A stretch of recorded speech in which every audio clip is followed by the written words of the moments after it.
Hello दोस्तों, स्वागत है आप सभी का आपके अपने यूट्यूब चैनल प्राइम प्रभाकर पे। दोस्तों, इस वीडियो में हम बात करेंगे इलाहाबाद हाई कोर्ट की जो भी ग्रुप सी और ग्रुप डी की वैकेंसी आई हैं उसमें मैथ, इंग्लिश, हिंदी और जीके जीएस इन 4 टॉपिक से आपका 100 नंबर का रिटन एग्ज़ाम होता है। ठीक है, प्रीलिम्स का। उसके बाद मतलब इस ग्रुप सी की पोस्ट में टाइपिंग वगैरह होती है और बाकी डी वगैरह में आपको पता है वो दूसरा पेपर भी होता है मेंस में। तो अभी हम प्रीलिम्स की बात करेंगे क्योंकि आपका एग्ज़ाम बहुत नज़दीक है और मात्र अब 1 महीना लगभग बहुत ज़्यादा तो 40 दिन बचे हैं। तो हम आपको इस वीडियो में दिखाने वाले हैं कि अलग अलग सब्जेक्ट्स के किस किस टॉपिक से कितने कितने क्वेश्चन बनते हैं। तो 25-25 नंबर के प्रत्येक टॉपिक हैं। ठीक है, तो ये मैंने पूरा रिसर्च करी है पीवाईक्यूज़ की और उसमें मैंने आपको ये प्रोवाइड कराया है कि किस सब्जेक्ट से कितने क्वेश्चन बनते हैं और किस सब्जेक्ट से नहीं बल्कि उन सब्जेक्ट के अंदर किस टॉपिक से बनते, ताकि आपको पता चल जाए किस टॉपिक का कितना वेटेज है और आपको कितना समय देना है। ठीक है, तो चलिए मैथ से शुरुआत करते हैं। ऐसे कर करके हम लास्ट तक देखेंगे। जीके जीएस के तो मैं आपको ओवरऑल टॉपिक ही बता दूंगा, आप सिर्फ उतने टॉपिक पढ़ करके जाएं और आपका प्रीलिम्स आराम से क्लियर होगा। तो मैथ में अगर देखें तो एलसीएम और एचसीएफ से 3 प्रश्न बनते हैं मोस्ट इंपॉर्टेंट। दशमलव और भिन्न से 1 प्रश्न बनता है। चाल, दूरी, समय से आपके 2 प्रश्न बनते हैं। द्विघात समीकरण से 2 प्रश्न, प्रायिकता से 2 प्रश्न, ज्यामिति से 2 प्रश्न, बीजगणित से 2 प्रश्न, त्रिकोणमिति से 2 प्रश्न, लाभ हानि से 2 प्रश्न, औसत, इसके अलावा औसत, अनुपात, कार्य समय, साधारण ब्याज, सरलीकरण, प्रतिशत और साझेदारी से एक एक प्रश्न। और आप इन सबको जोड़ेंगे तो आपके टोटल 25 नंबर बन रहे हैं। तो आपको क्या करना है, इन सारे के सारे टॉपिक को नोट करना है या आप इसका स्क्रीनशॉट भी ले लें या आप कहेंगे तो मेरे टेलीग्राम का लिंक मैंने डिस्क्रिप्शन में दिया है, तो वहाँ पे मैं ये डाल भी दूंगा ये पूरा पीडीएफ। ठीक है, तो आप देख सकते हैं। और आपको मैथ में सिर्फ इतने टॉपिक तैयार करने, मैं गारंटी देता हूँ 25 में से 24 सवाल आपको, एक मैंने इसीलिए छोड़ दिया क्योंकि अपवाद कहीं भी हो सकता है, इन्हीं टॉपिक से मिलेगा। ठीक है, तो मैथ में आपको सिर्फ और सिर्फ इतने टॉपिक पढ़ने हैं। अब हम इंग्लिश को थोड़ा देख लेते हैं, वो भी 25 नंबर की आती है। और इंग्लिश में आपको स्पेलिंग एंड मिस्टेक से, स्पेलिंग मिस्टेक जो होती है उससे 2 क्वेश्चन आते हैं। इडियम फ्रेज से 2 क्वेश्चन आते हैं। फिल इन द ब्लैंक से 1 क्वेश्चन आता है। वन वर्ड सब्स्टिट्यूशन से 1 क्वेश्चन आता है। ग्रामेटिकल जो मिस्टेक है वो 6 क्वेश्चन आते हैं, ये इंपॉर्टेंट है। और वो भी उसमें भी स्पेसिफिक अगर जाएं तो ओनली वर्ब से आते हैं। तो आपको जो भी पार्ट ऑफ स्पीच 8 प्रकार के होते हैं उसमें से आपको वर्ब सबसे अच्छे से पढ़नी, सबसे अच्छे क्या वर्ब ही अगर आप पढ़ के जाएंगे तो आपका एग्ज़ाम आराम से इंग्लिश के क्वेश्चन सही हो जाएंगे। जो भी ग्रामेटिकल मिस्टेक आती है वो सब कहाँ से आती है, वर्ब से आती है। और नरेशन से सिर्फ 1 क्वेश्चन आता है, तो इस एक एक वाले पे उतना ध्यान आपको नहीं देना है। ठीक है, तो ये हो गया। अभी हम इंग्लिश में कुछ और टॉपिक बचे हैं। ठीक है, तो इंग्लिश में नेक्स्ट क्या है, पैसेज से।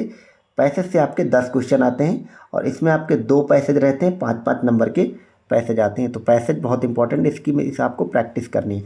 फिर सिनोनिम से 1 क्वेश्चन और एंटोनियम से 1 क्वेश्चन आता है। ठीक है, तो ये हमारे होगा इंग्लिश। अब हम देखेंगे हिंदी का सिलेबस। हिंदी में लिंग, कारक, उपसर्ग, विशेषण, प्रत्यय, क्रिया, काल, वर्तनी शुद्धि, समास, संधि, वचन, सर्वनाम, ये इतने टॉपिक जो मैंने आपको गिराए इन सभी से एक एक प्रश्न आता है, आप याद रखेंगे। ठीक है, इनसे सिर्फ एक एक क्वेश्चन आता है। ये जो इलाहाबाद हाई कोर्ट का एनटीए जो ये एग्ज़ाम करा था, इसकी सबसे अच्छी खासियत क्या होती है कि इन्होंने सिलेबस में जितने टॉपिक दे रखे होते हैं उन सबसे ये क्वेश्चन पूछते हैं, भले एक एक क्वेश्चन पूछें। अब वाक्य शुद्धि बहुत नॉर्मल सा आता है लेकिन इससे 2 क्वेश्चन आते हैं। वाक्यांश जो होता है, जिसको वाक्यांश के लिए एक शब्द कहते हैं, उससे 2 प्रश्न आते हैं। अलंकार से 1 प्रश्न आता है। मुहावरा लोकोक्ति से 2 प्रश्न आ जाते हैं। विलोम से 1 प्रश्न और गद्यांश जो हिंदी वाला गद्यांश है उससे 5 प्रश्न। इंग्लिश वाले गद्यांश में कितना 10 नंबर आता था और इसमें 5 प्रश्न आते हैं। तो ये हमारा हो गया हिंदी, इंग्लिश और मैथ। अब हम देखेंगे जीके जीएस। जीके जीएस में पहले तो मैं आपको वो सब्जेक्ट वाइज टॉपिक बताऊंगा जहाँ से कितने कितने क्वेश्चन बनते हैं। उसके बाद मैं आपको वो टॉपिक मतलब प्रोवाइड कराऊंगा जो हाई यील्ड टॉपिक है, सिर्फ उनको पढ़ करके जाएं और आपका एग्ज़ाम जीके जीएस में निकल जाएगा। क्योंकि आपको पता है जीके जीएस एकदम समुंदर की तरह है, मतलब इतनी आप जीके जीएस अगर पढ़ने बैठेंगे तो 1 महीने में वो रेडी नहीं हो सकती। तो आपको सिर्फ वो स्पेसिफिक टॉपिक पढ़नी है। अभी मैं चलिए आपको पहले सब्जेक्ट वाइज बताता हूँ। ठीक है, तो इतिहास से आपके 3 प्रश्न आते हैं। अब आप खुद ही सोचिए इतिहास आपका कितना बड़ा है। आर्ट एंड कल्चर उसी में आता है, एंशिएंट, मिडिवल, मॉडर्न आती है। उस पूरे इतिहास से मिलाकर के 3 क्वेश्चन आते हैं। तो आपको क्या पढ़ के जाना वो मैं भी आपको बताऊंगा। भूगोल से 2 प्रश्न आते हैं। अब आप सोचें इंडियन ज्योग्राफी, फिजिकल ज्योग्राफी, ठीक है, फिर वर्ल्ड ज्योग्राफी, इन सब से मिलाकर के केवल 2 प्रश्न आने, तो आप क्या पढ़ेंगे वो मैं बताऊँगा। संविधान से आपके 3 प्रश्न आते हैं और अर्थव्यवस्था से आपके 3 प्रश्न आते हैं। ठीक है, इन सबको आप टेलीग्राम ज्वाइन कर लें या स्क्रीनशॉट ले लें, मैं आपको वहाँ पे ये सब डाल दूंगा, तो आपको सिर्फ उतना पढ़ के जाना। ठीक है, अब हमने देख लिया। अब हम देखेंगे फिजिक्स से मात्र एक क्वेश्चन आता है, केमिस्ट्री से एक क्वेश्चन आता है, बायोलॉजी से आपके 3 प्रश्न आते हैं, कंप्यूटर से एक क्वेश्चन आता है, वो भी सिर्फ फुल फॉर्म पूछे जाते हैं, ठीक है। पर्यावरण से 4 क्वेश्चन आते हैं आपके। आप लोग टेलीग्राम ज्वाइन कर लें जाकर, वहाँ पे मैं ये जैसे फुल फॉर्म कंप्यूटर वगैरह का ये सब इस टाइप के मैं आपको प्रोवाइड भी करा दूंगा। करंट अफेयर्स के आपके 2 क्वेश्चन आते हैं। अब करंट अफेयर्स इतना वास्ट है और क्वेश्चन आ रहे हैं आपके 2। स्टैटिक जीके से 2 क्वेश्चन आते हैं। तो ये हमारा हो गया वो टॉपिक कितने से क्वेश्चन आते हैं। अब हम यहाँ पे आपको जीके जीएस के वो टॉपिक बताने वाले हैं जहाँ से प्रश्न आते हैं, और आपको जीके जीएस में सिर्फ वही टॉपिक पढ़ के जाने हैं अलग अलग सेगमेंट से, ठीक है। तो सबसे पहले आपको योजनाएं पढ़ के जानी है। मिनिमम 2 क्वेश्चन आपको योजना से मिलेंगे। अब इसको आप इकोनॉमिक से जोड़ सकते हैं या कहीं से भी जोड़ें।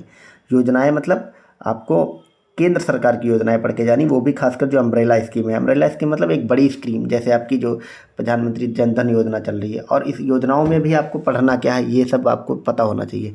आपको क्या पढ़ना कि योजना कब शुरू हुई थी, ठीक है, किस क्षेत्र के लिए, किसको फ़ायदा कर रही है, बस इतना आपको पढ़ लेना है।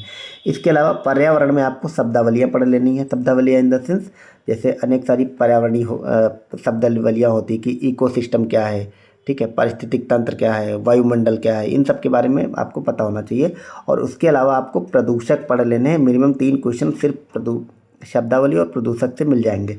फिर समुद्र, अगर ओशियोनोलॉजी की बात करें तो उसमें जल संधियाँ पढ़ लेनी, जितनी भी आपकी जल संधियाँ हैं उनसे क्वेश्चन बनते हैं। और फिर जल डमरू मध्य जो है, भू डमरू मध्य, ठीक है, वो पढ़ लेनी, जल संधि और भू डमरू मध्य।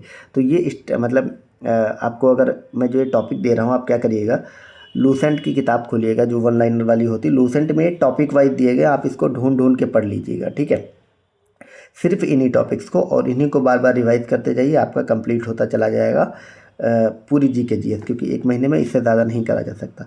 फिर हिस्ट्री में बौद्ध धर्म बहुत इंपॉर्टेंट है, ठीक है। बौद्ध धर्म पढ़ना, याद रखना, आपको जैन नहीं पढ़ना है, ठीक है। इसमें मौर्य वंश पूरा पढ़ लेना है, गुप्त वंश पूरा पढ़ लेना है, ठीक है। तो हिस्ट्री में एंशिएंट में सिर्फ 3 टॉपिक हैं, बौद्ध, मौर्य और गुप्त। फिर कोशिका की अगर बात करें तो ये बायोलॉजी में कोशिका, और बायोलॉजी में कोशिका पढ़नी है और आनुवांशिकी पढ़नी, ठीक है। और उसमें भी खासकर उससे संबंधित जो खोजें हुई हैं वो आपको पढ़नी है, ये इंपॉर्टेंट है, ठीक है। अब अगर पॉलिटी की बात करें तो संविधान में भी आपको शब्दावलियाँ पढ़नी, जैसे शून्यकाल क्या होता है, प्रश्नकाल क्या होता है, ठीक है, निलंबन, वीटो, इस टाइप की शब्दावलियाँ बहुत बनती हैं। या जैसे संघवाद आपसे पूछ लेगा क्या होता है, शून्यकाल, प्रश्नकाल, ये आपको पॉलिटी में पढ़नी है, ठीक है। नेक्स्ट देखते हैं। नेक्स्ट ये सारे टॉपिक दिए हुए हैं। तो मैंने जितने टॉपिक आपको दे रखे हैं ओवरऑल, शायद मैंने ओवरऑल मैंने दिखाता हूँ अभी 26 टॉपिक आपको दे रखे हैं। इन 26 के 26 टॉपिक से आपको पढ़ना है, ठीक है। ये 26 के 26 टॉपिक सिर्फ आप लूसेंट की बुक खोलकर पढ़ लेंगे। इन्हीं 26 से 26 टॉपिक आपको जीके जीएस पार करवा देंगे, मतलब 20+ क्वेश्चन आप करने में सक्षम हो जाएंगे, ठीक है। मैंने बहुत ज़्यादा रिसर्च करने के बाद ये सब चीज़ें बनाई है, तो आप लोग इन्हीं को पढ़ेंगे। अब मैं एक चीज़ आपसे पूछता हूँ, फिर मैं आगे के टॉपिक दिखाता हूँ। आप लोग कमेंट करके मुझे बताइएगा कि अगर आप लोग कहें तो ये 26 के 26 टॉपिक पे मैं आपको सेपरेट वीडियोस प्रोवाइड करा दूं, ठीक है, अपने इसी चैनल पे। तो आपका जीके जीएस की टेंशन दूर हो जाएगी, कहीं और से कुछ भी करने की ज़रूरत नहीं है। मैं गारंटी दे रहा हूँ कि आप 20+, वैसे तो आप 23-24 क्वेश्चन कर लेंगे सिर्फ इतने टॉपिक करने के बाद, आप कहीं और से ना करें आप, लेकिन कमेंट करके बताएं कि मैं इनको करवा दूँ। आप जैसा कमेंट करेंगे वैसे ही मैं आपको वीडियोस प्रोवाइड करूँ। अगर नहीं करेंगे तो फिर कोई मतलब नहीं मेरे वीडियोस बनाने का। तो कमेंट करके आप लोग बताएं, फिर मैं इन सारे 26 के 26 टॉपिक पे वीडियो आपको 10 दिन के अंदर प्रोवाइड करा दूंगा आने वाले। तो आने वाले 10 दिन में 26 टॉपिक को मिल जाएंगे। आप उनको बार बार देखते रहें, पढ़ते रहें, और आपका जीके जीएस 25 नंबर का बेड़ा यहीं से पार हो जाएगा, ठीक है। तो कमेंट करके ज़रूर बताएँ। तो इसमें है पंचवर्षीय योजनाएँ, मोस्ट इंपॉर्टेंट है पंचवर्षीय योजनाएं, वो भी उसमें जितनी भी अभी तक टोटल 12 पंचवर्षीय योजनाएं आई, कौन कौन सी इंपॉर्टेंट हैं, कहाँ से क्या क्वेश्चन बन सकता है, उन सबको मैं आपको करा के बता दूंगा। आप लोग लेकिन कमेंट ज़रूर करें। फिर अयस्क और उसके धातु पूछे जाते हैं, कंप्यूटर में फुल फॉर्म हमने आपको दिखाया था। फिर फिजिक्स में ध्वनि पूछा जाता है, तरंग गति और मापन पूछा जाता है, इतने टॉपिक सिर्फ पूछे जाते हैं। हिस्ट्री में यात्रियों का क्रम पूछा जाता है और उनकी किताबें पूछी जाती हैं, ठीक है। और कौन कौन से यात्री किस किस के दरबार में आए, कब आए, उनकी पुस्तकें क्या थी, ये इंपॉर्टेंट है। मैं ये सब आपको करा दूंगा क्योंकि मेरे पास नोट्स PDF वगैरह सब ऑलरेडी रखा हुआ है इन सब का। लेकिन जैसे ही आप लोग कमेंट करेंगे मैं भी आने वाले 10 दिन में सारे वीडियो 26 के 26 टॉपिक पे प्रोवाइड करा दूंगा। जनक, जनक मतलब किसका क्या जनक होता है, अध्ययन क्या कहलाता है टाइप से क्वेश्चन पूछा जाता है। और इस शब्द का प्रयोग किसने किया, आपसे पूछ लेगा कि जैसे चींटियों का अध्ययन क्या कहलाता है, मिट्टी का अध्ययन क्या कहलाता है, या फिर पूछ लेंगे कि क्रोनोलॉजी या फिर इकोलॉजी, इन्वायरमेंट, इन सब का प्रयोग सर्वप्रथम किसने किया, इस टाइप से क्वेश्चन, ठीक है। पर्यावरणीय अधिनियम इंपॉर्टेंट है और इसके अंतर्गत national park, wild life sanctuary वगैरह इंपॉर्टेंट है। फिर लुप्त प्राय जीव जो भी आयुषीन वगैरह में होते हैं वो पूछा जाएगा, ठीक है। अब नेक्स्ट देखते हैं प्रमुख संविधान संशोधन जो हुए हैं पॉलिटी में, ये बहुत इंपॉर्टेंट टॉपिक है, यहाँ से एक क्वेश्चन मिलेगा। संगठन मुख्यालय बहुत इंपॉर्टेंट है, यहाँ से तो आपको 2 क्वेश्चन मिल जाएगा, संगठन और मुख्यालय, ठीक। प्रमुख अनुच्छेद, हमने अनुच्छेद आपको प्रमुख वो ऊपर संविधान संशोधन देखा, ये जितने भी इसमें सारे अनुच्छेद नहीं, टोटल मिला के 20-25 अनुच्छेद है, उन्हीं को आपको पढ़ना, वहीं से क्वेश्चन आएगा। बांध और परियोजनाएं किस राज्य में है, किस नदी पे, ये इंपॉर्टेंट है। इमारत, जो भी इमारत बनी मुगल काल, सल्तनत काल या उससे पहले जो भी, उसका स्थान वो कहाँ पे और उसको किसने बनवाया, ये याद रखना है।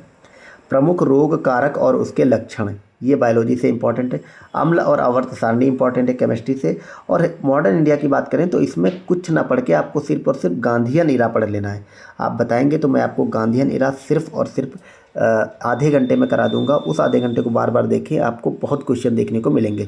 तो गांधी युग 1945-47 तक रहा था, सॉरी 15 से 47 तक, तो गांधी युग अच्छे से पढ़ना है। फिर प्रमुख पदक विजेता, खासकर करंट अफेयर वाले होते हैं, करंट अफेयर में 2 क्वेश्चन आते हैं, तो उसमें आपको पदक विजेता, और इस साल तो नोबेल वाले इंपॉर्टेंट है, ठीक है, तो वो सब आपको देख लेना है। फिर दुनिया व भारत में प्रथम पदक विजेता, ये भी आपको देख, वही बात है, ये उसी का सब टॉपिक मान सकते हैं स्टैटिक जीके के तहत। जैसे अभी कोई गेम हो, आपसे पूछ लेगा कि फला पदक पहली बार किसने जीता था या पहली बार किसको मिला था, इस टाइप के सवाल। तो ये हमारे 26 टॉपिक हो गए जीके जीएस के, और आपको जीके जीएस में सिर्फ इन्हीं 26 टॉपिक को पढ़ के जाना है। मैं बार इसीलिए आपको याद दिला रहा हूँ, इससे बाहर आपको नहीं पढ़ना। इससे बाहर आप पढ़ने जाएंगे तो आप अपने इंग्लिश के, हिंदी के और मैथ में प्रैक्टिस कम हो जाएगी आपकी, आप उधर गंवा देंगे जो पूरे में पूरे आ सकते हैं नंबर, ठीक है। तो आपको जीके जीएस में इससे ज़्यादा का टाइम नहीं देना है, और वो भी आप लोग कमेंट करें तो मैं खुद ही ये सारे टॉपिक्स आपको करा दूंगा। उससे बाहर आपको कुछ नहीं देखना, आप 25 में से 20+ नंबर आसानी से स्कोर कर पाएंगे। तो आप लोग कमेंट करके बताएं, और ये वीडियो इन्फॉर्मेटिव कैसी लगी ज़रूर बताएं मुझे। मिलते हैं नेक्स्ट वीडियो में। Thank you so much for watching, bye bye.